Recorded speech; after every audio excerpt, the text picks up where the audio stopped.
boy vraiment gis naa ne dama bëgg ñu tàcc ko bu baax a baax a baax a baax oui ma xam naa bu fi caisse claire yi ñëwoon bi affaire yooyu noonu yaa ma gën a xam ak jéembe bi affaire xam naa dina gën a neex mais kii du Elman xam naa moo coûte boy Elman gi yow tàcc leen ma Elman bu baax a baax a baax merci beaucoup.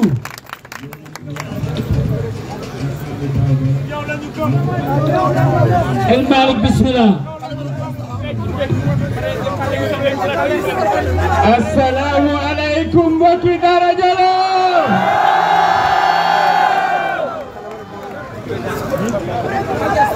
waaye est-ce que xëdd ngeen.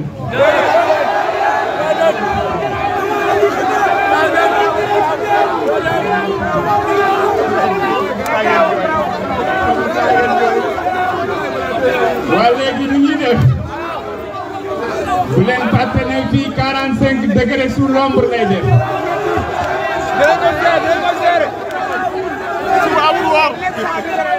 waa bu doon waa boor bi est-ce que dina leen ko jaral.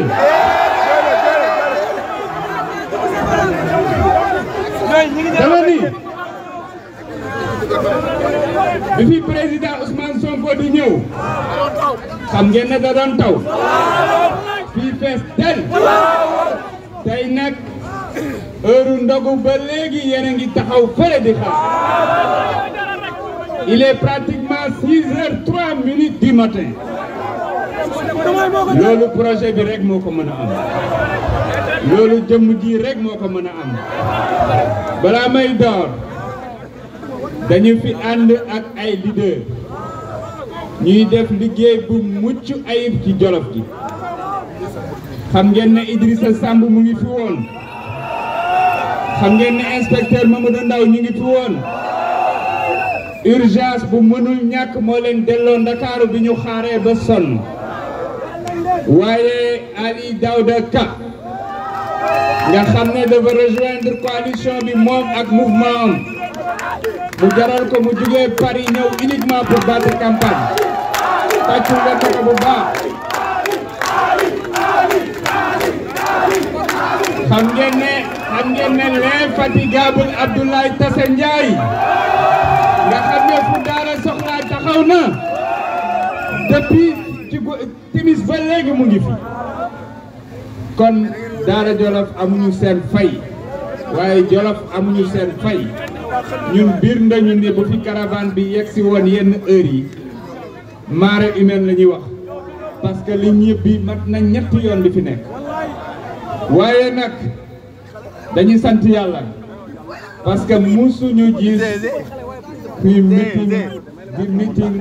meeting 24 heures d'affilée kon Bassirou Diomaye Faye ak ñi mu àndal gàcce ngalaama xaw ma fu ñuy jëlee seen énergie waaye war nañ leen a tester drogue ba xam du positif parce que vraiment li ñuy def waa ji wengalu mënu ko de borom mbuusu médicament bi mënu ko de waa mais est-ce que ñoom ñu ngi campagne est-ce que gis ngeen benn oto bu am bulletin mbóot bi di daw ci dëkk bi loolu xam nga lan lay firndeel benn voyage lañ leen di def suy bale xam ngeen suy bale dañuy suy waa ji bale dañuy suy waa ji bale dëkk bi set ñu jël ko defar ko ba li ñëpp bokk ñëpp jot si mbokk yi dafa guddi te xam ngeen ne ñii dañu war a dem ba Fuuta donte dina am ñenn si ñoom ñoo xam ne Djolof la ñuy des fanaan fii ñëpp Djolof la ñuy fanaan mais ñii Dahra ñii Linguère kon dañuy gàttal parce que xam naa ne moom ngeen gën a bëgg a déglu que man parce que maa ngi fi di wax ak yéen tous les jours waaye li ma leen bëggoon a wax mooy projet bii di ngeen yokk ba yëg ko wallahi azim dama bëgg nag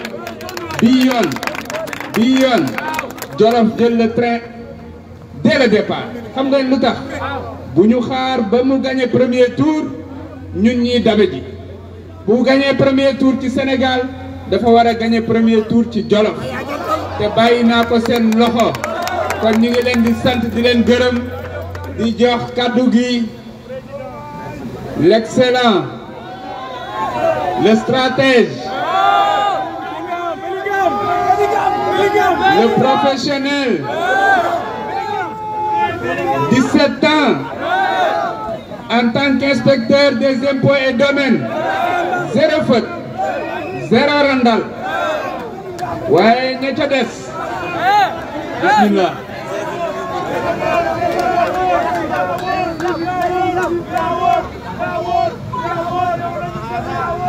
joxal Ali Daouda ak Abdoulaye Tassé ñu sànni ci kaddu. A'udhu billahi minash shaitanir rajim. Bandiraɓe Djolof, mbokki département de Linguère, tey jii yàlla def ñoo may ñu contribuer ci benn virage historique dans le déroulement de l'histoire politique du Sénégal.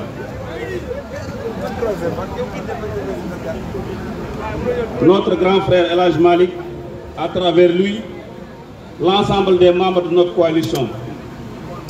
Grand Tassette à mes côtés, Idrissa Samb qui était là ce soir, mais également l'inspecteur Mamadou Ndaw. Notre candidat Bassirou Diomaye Faye, sama jaam bi maa ngi lay ziar, di ziar sa caravane sans exception. Tey nag danaa gàttal parce que xam naa ne jot yombul. Mais nous ne perdrons jamais l'occasion de nous adresser comme il le faut au futur président du Sénégal.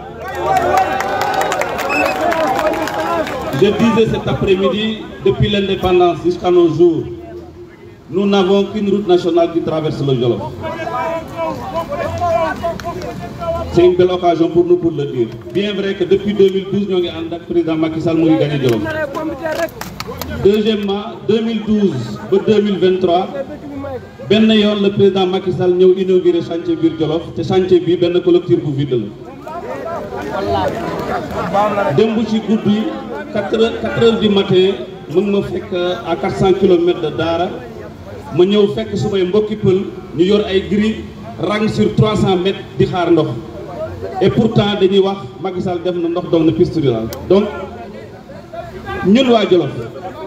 damay profiter également ci occasion bi parce que dañ fi nekk ak ay politiciens yoo xam ne amuñu argument ñuy dawal lu mel ni li ñuy wax politique u xeet. C'est la raison pour laquelle bi may tabax sama mouvement ma def ci logo def ci 7 étoiles pour xaw a jege Pastef mais ma def ak exprès def ci bopp nag parce que xam ngeen ne man ku ma gis nu ma xeese ak sama nopp yi xam ne ne pël la. Donc les gens qui n'ont pas d'argument ñu yëkkati ay waxu xeet ci wàllu politique, ils n'ont absolument rien compris et ils n'ont rien dans la tête. Cet après-midi, je disais que des gens qui n'ont même pas fait l'effort de peindre une mairie qui est là juste derrière vous, qui a une peinture qui date de longtemps, ne peut pas porter un pays. Donc, notre candidat Bassirou Diomaye Faye, nous rendons un vibrant hommage de votre courage, du courage de Ousmane Sonko. Je disais également que Ousmane Sonko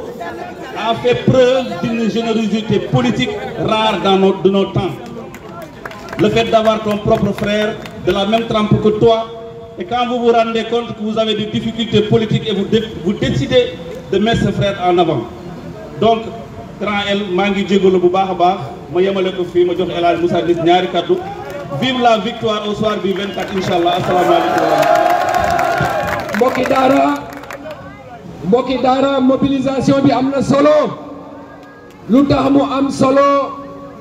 dañuy accueillir à 6h du matin sunu futur président d'ici à 3 jours. Est-ce que ànd ngeen fal Bassirou Diomaye Diakhar Faye premier tour? Est-ce que ànd ngeen fal Bassirou Diomaye Diakhar Faye premier tour? Est-ce que ànd ngeen fal Bassirou Diomaye Faye premier tour? Bassirou li lay ñaan nga bàyyi xel Djolof, li lay ñaan nga baleel ñu Sénégal. Bassirou Diomaye Faye, avec toi la chance, nous sommes avec vous. Merci, merci, merci de cette belle mobilisation.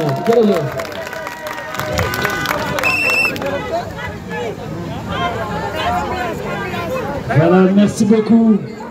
Donc gars yi guddi na ba noppi fajar na sax nañuy wax et donc est-ce que pare ngeen pour seen président waxtaan ak yéen loxo yi si kaw mooy seen na loxo yi jóg ca kaw mooy xool sungu kaay nga jiite ñu loolu démb la woon ñafal ñu da ngeen di laaj si ñafal gi kon kaay leen ma wax ak yéen ana loxo yi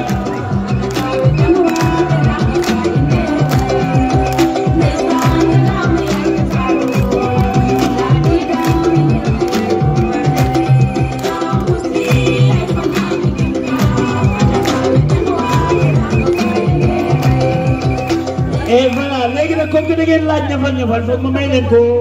ay waay ma baal leen du ma leen baal soo leen baalee dañu koy defar ñafal salaamaaleykum mbokki daara Djolof salaamaaleykum waa Djolof yëpp vraiment li xew ci taarixu politique Sénégal ren bii dinañ toog lu yàgg borom xam-xam yi di ko gëstu te boo moytul duñ ko mën a comprendre dama mës a dem ci benn émission ma wax ni la magie de Pastef pour nga xam ko foog nga dund ko de l'intérieur du parti daaw heure bii ñu ngi ma invité Walfadjri journaliste bi posé ma question ne ñu ngi ruumanaat ne seen parti dinañ ko dissoudre ma ne ko kuy dissoudre Pastef ku koy jur ku war a jur kooku ku ko war a juraat judoogul mu am benn lenn lu ma bëggul a wax turam toog jël défi ba dissoudre ko ma toog kaso jàpp sama njàmbur di ko seetaan laata may génn delluwaat na Pastef ba Pastef a ngi nii jàkkaarloog tey autour de Pastef est bâtie une coalition exceptionnelle muy la coalition Diomaye Président mbokki daara Djolof fii laa koy waxee à 6 heures du matin kenn mësul xalaat meeting bu 6 heures du matin mais la coalition Diomaye Président l'a fait lan moo tax mu def ko parce qu'on ne savait pas que c'était impossible et c'est pourquoi on l'a fait ñeneen ñi dañu jàppoon ne que mënul nekk ci meeting 6 heures du matin ñun nag xamuñu woon ne mënul nekk ñeneen ñi dañoo gëm ne Sénégal mënul développé wu ñun gëmuñu ne Sénégal mënul nekk dëkk boo xamante ne ñàkk a mën a développé te see koy topp donc lépp li nga xamante ne ci politique ñoom tële na ko ñun def nañu ko kon bu ñu leen waxee ne ñoom ni ñu tëlee ci yoonu réew mi mën nañ ko def war ngeen ñu gëm lan ngeen xamoon ci politique Sénégal mooy borom ki bëgg responsable bi mooy jël xaalisam di ko jox militants yi di ko topp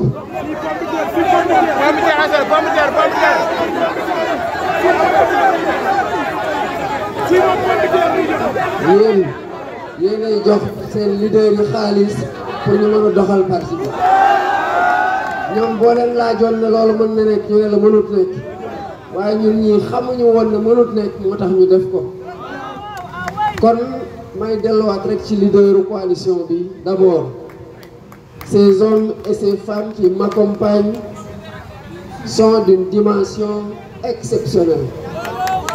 ñii ñu bëri ci ñoom liggéey nañu ba retraité wala ñenn ci ñoom tey ñu ngi egg si Kaolack démb sax laay wax heure bi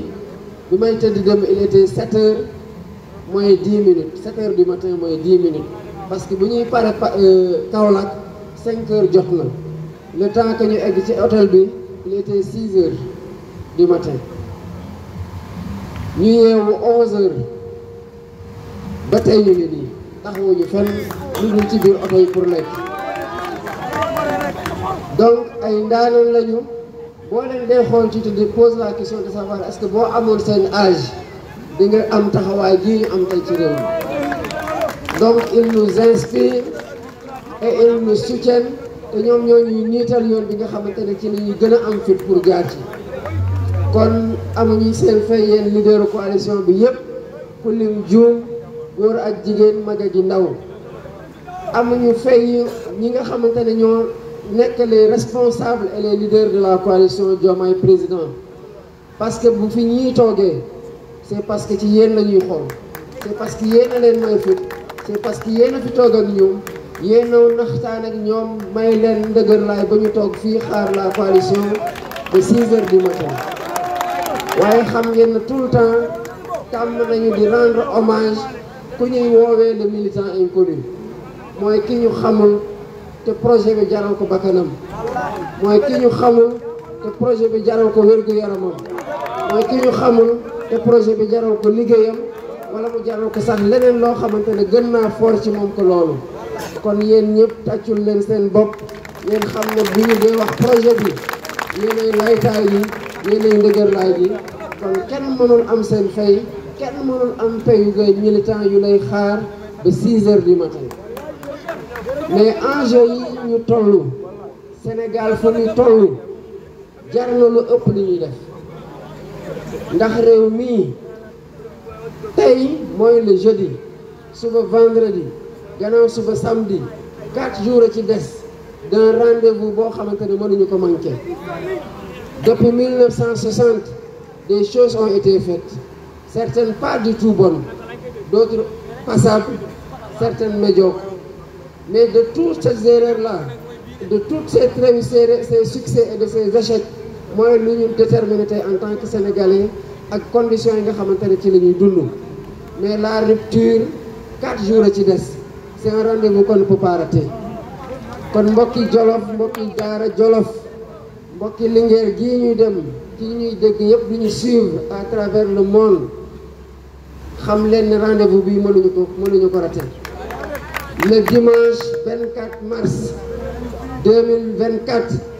l'histoire doit changer, elle ne doit plus bégayer. On ne peut pas inlassablement commettre les choix qu'on est en train de commettre. Li ngeen doon jooy il y a 12 ans tey la gën a tar boo moytul kenn ku nekk ci yéen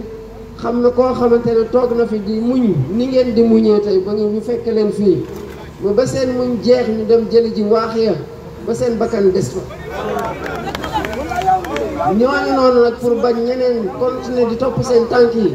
li leen di dem loo mu ngi ci seen loxo te carte électeur la tudd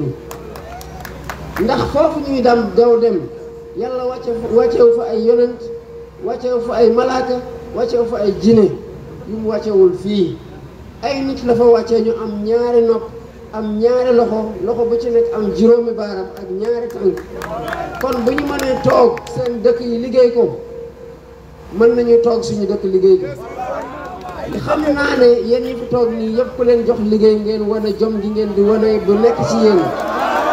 Sénégal nag am na lu ne waaye lenn la tumurank mooy ay njiit yu baax ay njiit yu yërëm askan wi ay njiit yu comprendre seen peuple comprendre seen jeunesse moo tax logiciel bu ñu leen mooñee moo adapté tul ci aspiration peuple bi war a mën a porter boo waxee dañoo bëgg am suñu xaalisu bopp ñu ne andil nañu musiba danger lañu Mauritanie gii am na xaalisu boppam ci taxu muy réew bu tas Gambie bii am na xaalisu boppam sur 54 pays africains 14 pays rek ñoo amul seen xaalisu bopp Sénégal ci la bokk est-ce que jotul ñu bokk ci réew yi nga xamante ne moom nañ seen bopp moomeel gu tax ñoom ñu mën a am seen xaalisu bopp waaye ni ñu leen formaté moo tax loolu mënuñu ko comprendre ni ñu leen formaté moo tax mënuñu comprendre yéen seen jooy mënuñu ko dégg yéen jeunes yi parce que ils ne se sont pas remis en cause. Ils n'ont pas renouvelé cette façon de voir le monde et comment les nouvelles aspirations du peuple sénégalais sont portées par une jeunesse déterminée à s'accomplir. loolu nag bu ngeen ko bëggee am président boo xamante ne xam na li ngeen di dund parce que seen moroom la xam na li ngeen di dund parce que seen âge la seen génération la xam ngeen li ngeen di def lan ngeen di def da ngeen di tànn président wu xale 70% des jeunes ayant moins de 35 ans jeunes moo leen war a jiite bu leen kenn gëmloo ne nag qu'on n'a pas les épaules, on a plus que les épaules parce que bu ngeen xoolee ni élection bi di demee nii xam ngeen ne dañ koy gagné ku la gagné nag yow mi amul épaule boo jàppalee sa bopp épaule ku la gagné nag moo la ëpp épaule boo jàppee sa bopp mbër kaamil ku la daaneel moo la gën a doon mbar kaamil te le dimanche 24 mars 2024 incha allahu rabi dinañ laal suuf te dinañ bale Sénégal ba mu set wicc sàcc yi fi nekk di lor askan wi ba ndaw ñi dem ba amatuñu yaakaar di daw génn réew mi loolu incha allahu rabi avec Bassirou Diomaye Faye président dafay jeex kon li ci des nañ ko motal rek ñu xool Sénégal la ngeen ciy gis nii li ci bëri lu dul yoon war na mën a dàkk ci lu gaaw a gaaw li ci des ñu ànd xeex ko defar Sénégal tabaxaat ko li nekk Jolof yéen a ma ko gën a xam ay tali yu manqué mbéy mu deltu gannaaw paj mu baaxul Jolof am na potentiel boo xam ne tey élevage Jolof waroon na mën di jox Sénégal ñaar mooy bu tabaski waroon jub waroon ñu ne dañuy ubbi frontière yi pour ay Mauritaniens ak ay Maliens di dugal seen xar pour ñu mën a tabaski loolu du yoon lii nekk fii Jolof waroon nañ fi am ranch bi fi nekk waroon na di fonctionner nu muy fonctionner normalement ba pare ñu fi am yàpp joo xamante ne ku soxla yàpp Sénégal nga jot ci autosuffisance en viande waroon nañ ko am fii te kon liñ waroon di fi rey ci ay jur di jël seen der di ko fóot di ko defaree fii waroon nañ fi am cuir boo xamante ne dina mën a dimbale uude yi nekk ci ngaay mais noonu économie koom-koom gi war a lëkkaloo ci diggante béykat yi biy jox jur gi mu lekk jur gi jox boucher gi jël uude gi jox ko jël der gi jox ko uude gi defar ci dàll ñoom xam-xam boobu ñuy amee chaîne de valeur boobu moo leen dese moo tax lépp lu fi matière première dañ koy exporter mu dellu si waat gën a cher kon lii mooy problème mu Sénégal lii mooy problème mu Jolof parce que li leen wokk moo xuri ñeneen waaye 4 jours a ci des ni ngeen toogee nii ba 6 heures di ñu xaar li ñuy wax ak yéen yëpp benn njeexintal la am mooy ngeen voté mais ngeen faire voter ba pare ngeen sécuriser les résultats kon bu ngeen mënee toog fii ba 6 heures du matin war ngeen mën a yeewu 6 heures du matin dem ren voté bu leen dara xaddiloo foofu bu ngeen voté ba pare delluwaat leen ci biir kër yi ngeen jël maire yi ñu dem voté ngeen delluwaat leen jël paa yi ñu dem voté ngeen ne leen nag toog leen ngeen déglu rajo ñun ñu ngi dem ci centre de vote yi dem teg fa seen bët ba keroog ñuy wax PV bi dem na ngeen delluwaat déglu rajo te dégg bàcc yi nag ñëfal bi foofu lay commencé te dina tar lool commencé nañ ñoom ñi nekk pouvoir di naan élection bi dina am 2e tour ñu opposition bi ñoo wax ne 2e tour du am dañuy woote dañoo sonn un coup KO prip dip ñu daanu prip dip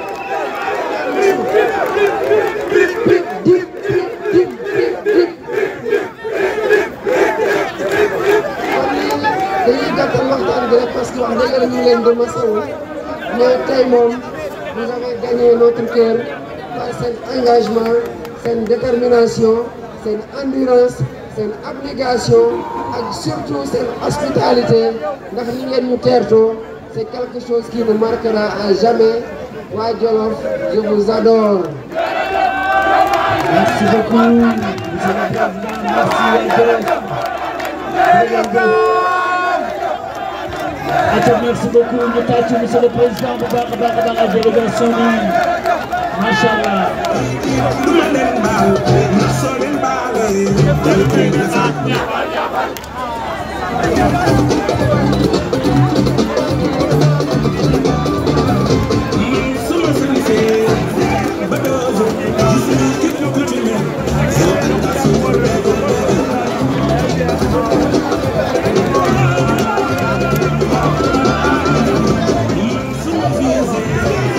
ayca di leen ko fàttali boo leen di dem di voté ji incha allah bu leen takk leen benn mandarga buy wane ne parce que ngeen bokk bu leen takk bracelet bu leen sol t-shirt bàyyi leen si xel carte d'identité yi dinañ ko gën a denc boo leen ñu ñëw si xew-xew yu mel nii denc leen carte d'identité yi carte d'identité yi am na solo ñu dem teel a voté ji incha allah waa Dahra Djolof maa ngi leen a bégg di leen ñaanal yàlla acca mu ngi noonu xam dëggul nag mën nga kaa bàyyi ba beneen yoon bu fekkee da ngay xool ndax teel sa intérêt ñu ba noppi merci beaucoup la sécurité maa ngi leen di jaajëfal tey moom macha allah yal na leen yàlla sàmm merci les motards merci les journalistes maa ngi leen di jaajëfal les chauffeurs maa ngi bëgg ñëpp les techniciens sans oublier yal na leen yàlla sàmm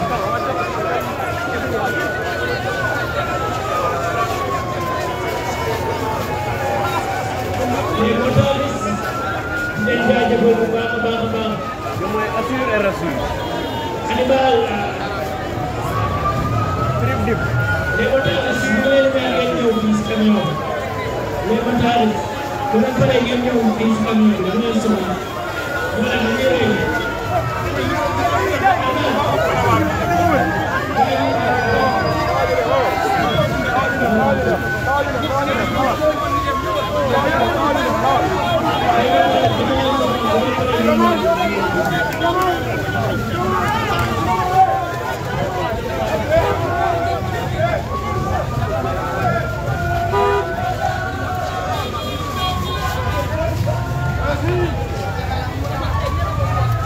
Gracias.